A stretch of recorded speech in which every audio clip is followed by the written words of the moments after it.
having us. Thank you. Let's start with this, fellas. Tony, I'll start with you. This has been a team that's really been hitting the ball well. It really has been doing some great things offensively, honestly, throughout most of the year so far.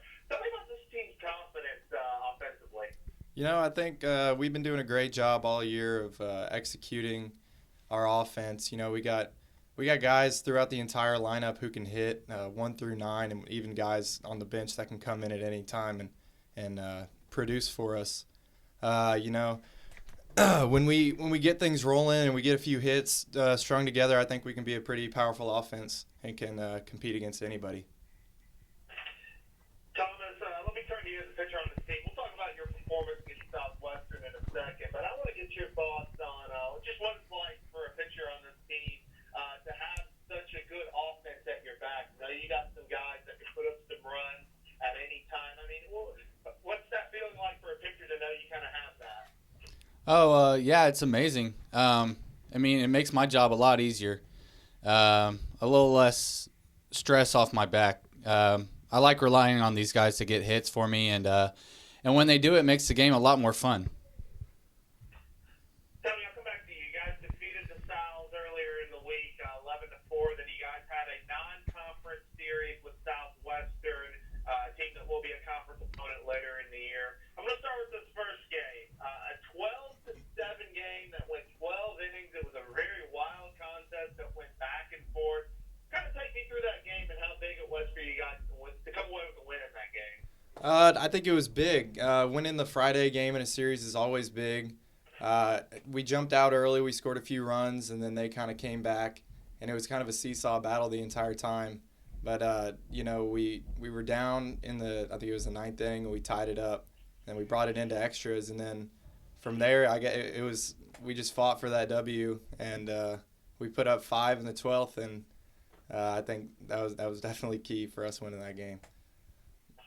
Now, you guys went in the next day on Saturday. You dropped the first game to Southwest. Blue scores 5-3. And then, Thomas, you took on the rubber match, and you pitched a gem. 9 innings, only allowing 4 hits and 1 earned run. And then you had a new Texas Lutheran Division III era record of 15 strikeouts, also a career high for you. Take me through that game. Obviously, an outstanding game from yourself. Take me through that whole game. Well, the offense kind of kicked it off for me. I got to sit there and watch them score 3 runs in the first inning. And going out there with a lot of confidence in myself and my teammates to get the job done behind me. It was just really easy to go out there and stay confident and just throw my stuff and believe in myself. And going on through 9 innings, I had no idea where I was at in the strikeout category until after all the guys come up to me and told me that I had 15. I literally thought I had about 8 or 9, and it just went by so fast, and it's a very surreal feeling right now. Thomas, the final 10 batters of the game, you struck out 7 of them, retiring 10 straight to finish the game. Tony, let me come back to you. You kind of got a front seat view, or at least from the outfield view of Thomas's performance. Talk me through what you were seeing from your teammates. Yeah, it was awesome being in center field, seeing his stuff. I could tell in the first couple innings when he struck out the first 3 guys of the game. I could tell that he was going to have a great game. His curveball was on. He was spotting it up wherever he wanted it to. It's just awesome playing defense for a guy who throws strikes all the time and lets us work. And it's pretty awesome whenever he gets 15 strikeouts.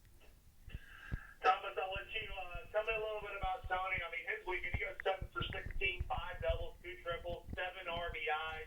I could talk for probably another minute about where he is as far as in the conference, how he's leading in numerous categories or in at least the top 3 or 5. Tell me about this guy who leads it off here for the team. I love him. He's a great guy. He's a great hitter, hard worker. And seeing him produce like the way he's doing right now, it's a very great feeling for a pitcher. And knowing I have him directly right behind me in center field it's pretty cool. Guys, we'll get you both out on this final question. Tony, I'll start with you. You guys are not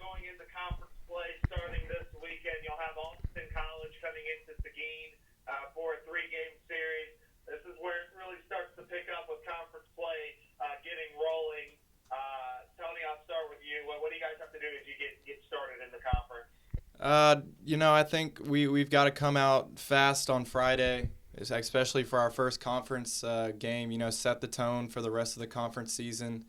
Get a few wins under our belt. Keep pitching the way we're pitching, keep hitting the way we're hitting, and field the baseball. And I think we should be good. Thomas, I'll ask you the same question. Tell me also maybe even from a pitching perspective as you go into this 3-game series. Well, you take Austin College. I mean, the same with you prepare as well as you do all week as you're going to play Trinity or any other team in the conference. Austin's a pretty good hitting team, and it's going to be tough. And when they come here, we just got to rely on our preparation and our leadership and our teamwork. And I'm excited. It's going to be a fun ride from here, and hopefully we can come out with 3 wins and move on. This has been the SCAC Baseball Players of the Week, your Offensive Player of the Week, Senior Outfielder Tony Gennusa, your Pitcher of the Week, Senior Pitcher Thomas Harwell, both from Texas Lutheran University. Guys, we're going to go on to our next segment. We call it Take 5. We're going to ask both of you 5 random questions, and we're going to start with this. Who is one of the goofiest, funniest teammates on this Texas Lutheran team? I'll let both of you answer. Let's start with Thomas. Oh, man. Oh, gosh. I mean, I don't want to rag on myself, but I like how I am in the locker room and on the field. I'm pretty relaxed. I like to get my teammates going. I like to dance, and they appreciate it. So I mean, but I don't see what Tony has to say about that one. Well, I think it's probably TJ Woodsko. We like to mess with him, and he's kind of I don't want to say flamboyant. He's very outgoing, and all the seniors we all rag on each other and everything. I mean, there's a bunch of personalities on this team. It's fun to be a part of it. Let me ask for both of you now. Who is your favorite professional team? Tony, this time let's start with you. Oh, by far it's the New Orleans Saints. I'm a diehard Who Dat fan, and I'll watch him every single game. I have the NFL Sunday ticket, so I watch him every single Sunday. Drew Brees is my favorite athlete, and I think everybody on the team knows that pretty much. Well, Tony, I think you just became best friends with the conference office, because I can tell you that the commissioner, Dwayne Hanbury, as well as myself, are also huge Saints fans. So I give you a Who Dat for that one. Who Dat? And we'll move to you, Thomas. I've always been a huge Houston Astros fan. Ever since I was little, I've had season tickets almost every year. Even though they're on a rise right now, they kind of went on a downfall. But every year I root for them and hope the best for them. Hey, you're still thinking back to the Bagwell, Biggio, and Bergman, Oh yeah. and Bell, those days. Oh yeah, the Killer Bees. Oh yeah, I love them. Absolutely. All right, Thomas, we'll start with you this time. What's your favorite candy bar? I gotta love Snickers.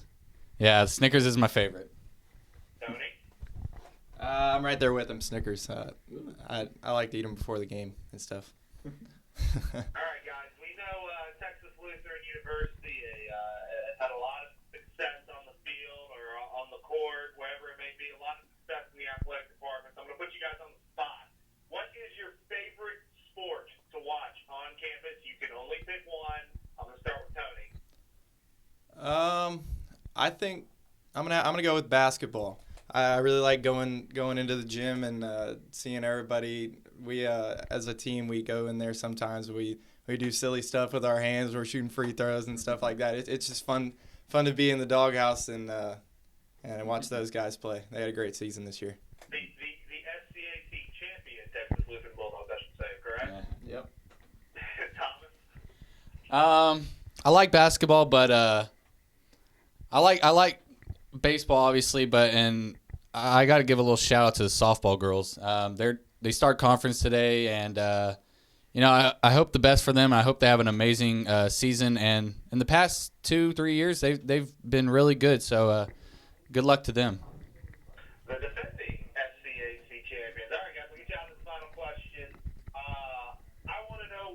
your walk-up song when you're hitting the mound or when you're stepping into the plate?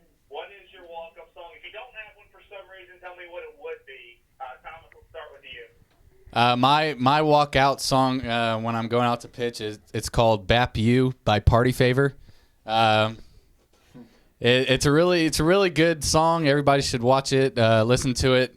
It really gets me going. So yeah. Mine is the Wrecking Ball Caked Up remix, the Miley Cyrus song. And I kind of chose that because during our pre-season inter squads, this guy Thomas, he was up in the booth playing music, kind of like walk-up songs for the guys even during practice, and he put that song on, and I hit a home run over the scoreboard against Dylan Durgach, and ever since then I've had to keep it. Sorry, Dylan. Sorry. That's great. This has been the SCAC Baseball Players of the Week. Your Offensive Player of the Week, Senior Outfielder Gennusa, your Pitcher of the Week, Thomas Harwell, also a senior on this team. Gentlemen, we appreciate you taking the time out and joining us this afternoon. We congratulate you again on the honor, and we wish you good luck the rest of the season. And Tony, who dat? Who dat? Thanks for having us.